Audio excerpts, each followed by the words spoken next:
আমি ১৯৫৪ সালে ঢাকা শহরে এসেছি। নিউ মার্কেটের গেটটা হচ্ছে হেঁটে হেঁটে আসতাম, এমনি করে তাকাতাম, কত উঁচু গেট। নিজের কোনো জায়গা নেই ঢাকা শহরে, জমি নেই। ছোট্ট একটা বাসা শেষ পর্যন্ত পাখির মতো কিনেছি। যখন কিনেছি তখন চারিদিক খোলা ছিল, এখন চারিদিকে ঘর বাড়ি দুয়ার, ৮ তলা ৭ তলা বিল্ডিং উঠে গেছে, বাতাসও লাগে না।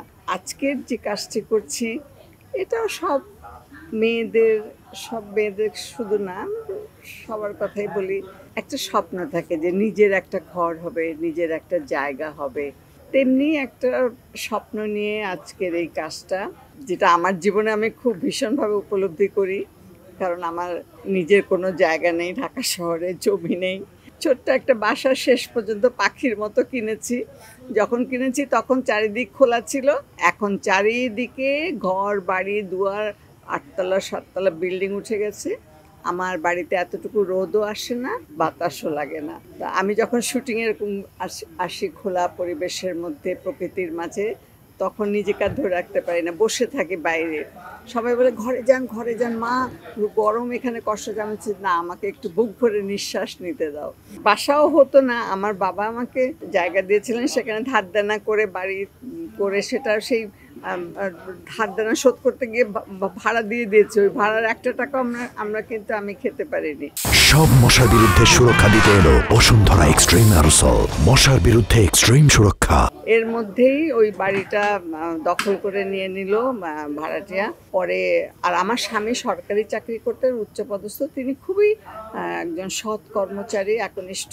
আমি যখনই তাকে বলতাম যে তুমি তো একটা জায়গা পাও গুলশান, বনানী বা উত্তরা, কিন্তু কখনোই উনি বলছেন না, আমি সরকারকে মিথ্যে কথা বিবৃতি দিতে পারবো না, কারণ ওখানে একটা ঘর থাকে যে ঢাকা শহরে মানে আমার নিজস্ব বা আমার স্ত্রী বা আমার স্বামী বা আমার ছেলে মেয়ের নামে কোনো জায়গা নেই। তো যেহেতু আমার বাবা আমাকে ওই জায়গাটুকু দিয়েছে শ্যামলীতে, উনি সবসময় বলতে যে না, আমি মিথ্যের কথা, তোমার বাবা তোমাকে জায়গা দিয়েছে না। এই করে করে শেষ পর্যন্ত আমার মানে ওই বাড়িটাও বিক্রি করে দিতে হলো।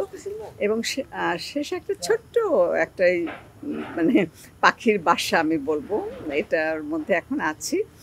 আমি খুশি, ঠিক আছে, আমার যেটুকু আছে এটাই কার থাকে, তাও তো আমার নিজের বাসা, মাস ফুরালে ভাড়া গুনতে হয় না, এটাও একটা বিরাট স্বস্তি আমার জীবনে। আমি ১৯৫৪ সালে ঢাকা শহরে এসেছি। আমার আব্বা যশোর থেকে বদলি হয়ে ঢাকায় আসলেন। তখনকার ঢাকা, ছোট্ট দুটো টাউন সার্ভিস বাস চলতো, ঘোড়া গাড়িতে করে রেল স্টেশন থেকে আমরা এসে পৌঁছেছি আজিমপুর কলোনিতে।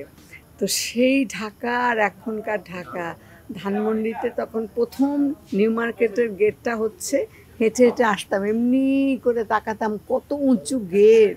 আহারে, এখন সেই গেটের উঁচুতে আরও ১২ তলা ১৪ তলা সব বাড়ি উঠে গেছে। এই জীবনে অনেক কিছু দেখলাম। ধানমন্ডির দিকে আসা হতো না, সব ধান ক্ষেত ছিল, বাড়ি ঘর দুয়ার ছিল না।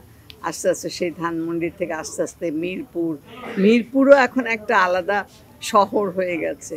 আর এইসব গুলশান, বনানী, চোখের সামনে দেখলাম তো পরিবর্তন সব কিছু।